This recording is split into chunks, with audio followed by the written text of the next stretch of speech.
قصور سے خبر شامل کرتے ہیں ڈیجیٹل آواز نیوز کے لیے۔ ہمارے نمائندہ نور حسن کی رپورٹ۔ قصور کی سرزمین ایک بار پھر اپنے بہادر سپوت پر نازا ہے۔ شہید محمد ارشد منظور ساکن بلندے والا کھویا سراج الدین روڈ نز لہریار والا قبرستان نے اپنی پاک افغانستان سرحد پر وطن عزیز کی حفاظت کرتے ہوئے جام شہادت نوش کیا۔ شہید محمد ارشد منظور حاجی منظور پھل والے کے فرزند اور محمد علی عرف بلو ٹکیا والا کے داماد تھے۔ ان کی شہادت نہ صرف ان کے خاندان بلکہ پورے ضلع قصور کے لیے فخر و اعزاز کا باعث ہے۔ شہید کے والدین، اہلیہ اور اہل خانہ نے اپنے لخت جگر کو وطن پر قربان کر کے اثار و قربانی کی وہ مثال قائم کی ہے جو ہمیشہ یاد رکھی جائے گی۔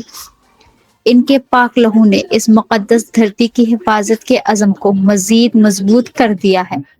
اللہ تعالیٰ شہید کے درجات بلند فرمائے، ان کے اہل خانہ کو صبر جمیل عطا کرے اور ہمیں اپنے ان بہادر سپوتوں کی قربانیوں کو ہمیشہ یاد رکھنے کی توفیق دے۔ سلام شہد وطن محمد ارشد منظور، فخر قصور، جہاں نظر نہ جائے وہاں سے خبر لائے۔ ڈیجیٹل آواز نیوز۔